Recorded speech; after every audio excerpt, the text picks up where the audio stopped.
¿Cómo resuelvo una crisis?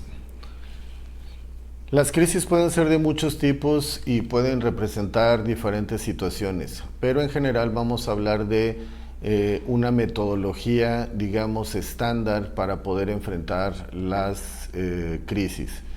En primera instancia hay que hablar que una crisis habitualmente es un evento en el que no estamos acostumbrados o que no esperábamos, que puede ser una situación fortuita que aparece de forma espontánea en nuestras vidas.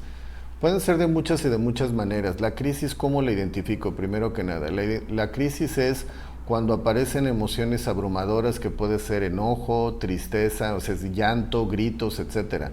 La crisis es un estado alterado de conciencia en donde las respuestas emocionales se disparan. Eso básicamente sería una forma de identificarlas. Pueden ser muchas y de muchos tipos. Voy a mencionar nada más algunas para poder identificar a lo que me estoy refiriendo. Puede ser de las más severas la muerte de un familiar, la muerte de un integrante de la familia, puede ser una separación, un divorcio, una ruptura de novios, puede ser la pérdida del trabajo, puede ser un accidente que puede dejar una incapacidad temporal o definitiva y demás. Entonces, si se dan cuenta, la crisis es mucha y muy variable, pero bueno, el formato a resolver, ¿cómo la resuelvo? Primero tengo que identificar qué fue el detonador, cuál fue la circunstancia que se presentó, que me tomó desprevenido y que puso a prueba mis recursos personales. Los recursos personales son los mecanismos adaptativos.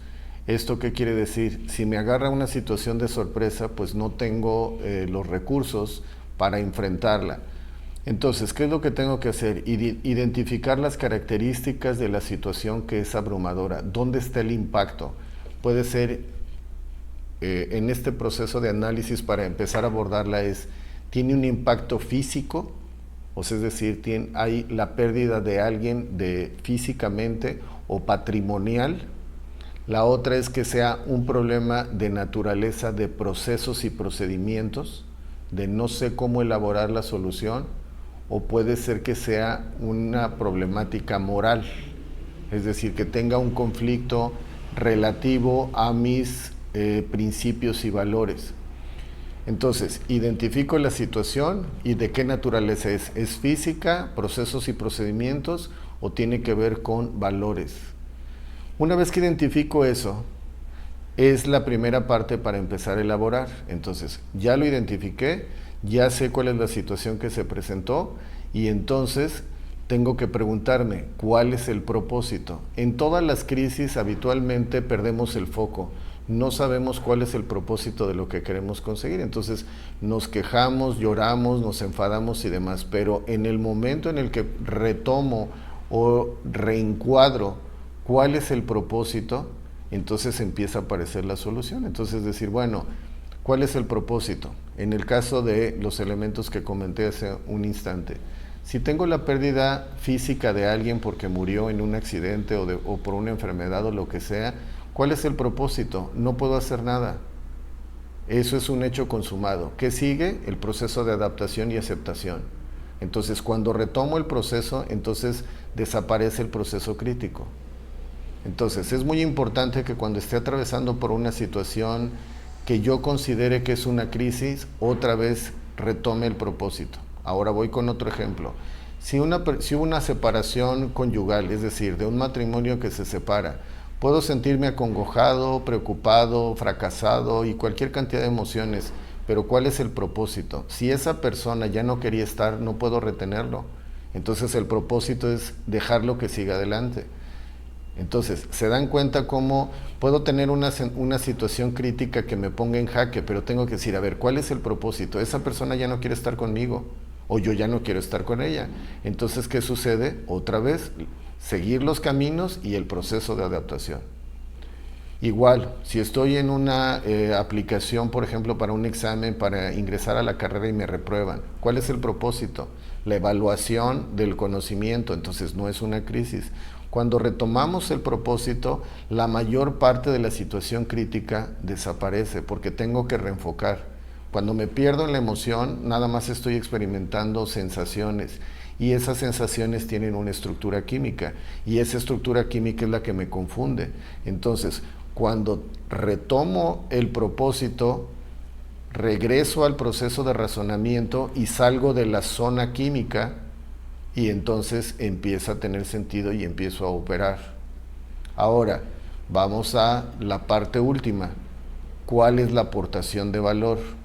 Entonces, repito, primero analizo y veo cuál es la fuente, cuál es la situación y luego en siguiente lugar voy a revisar cuál es el propósito de lo que está aconteciendo para poderlo administrar y controlar. Y finalmente nos vamos a ir a la aportación de valor.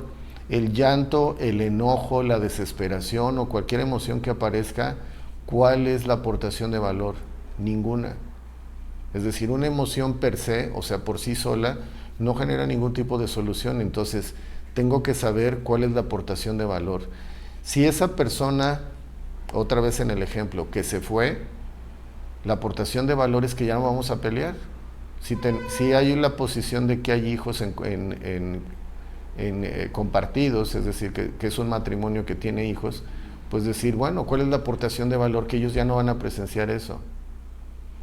Si teníamos a una persona que sufrió un accidente o que estaba enfermo de varios días, pues la aportación de valor es que ya no sufre. Entonces, siempre dentro de cualquier crisis, la crisis hay que considerarla como una posibilidad de adaptación y cambio. No es una tragedia. Cuando hacemos la interpretación relativa a que es una tragedia, que cómo me fue, cómo me pasó a mí y demás, no aporta mucho. Entonces, la idea de tener una filosofía respecto a eso es importante. Y por último, lo que tenemos que considerar es la parte metafísica. La parte metafísica es toda la que no vemos y es la que tiene que ver con los procesos interpretativos de la vida.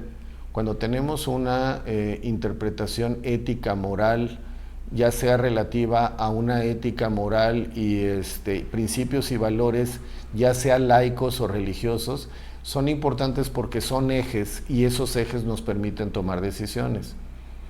De tal manera que es importante tener esos ejes porque a la hora de tomar decisiones e intentar salir de un proceso de crisis, si tengo ejes específicos, es mucho más fácil.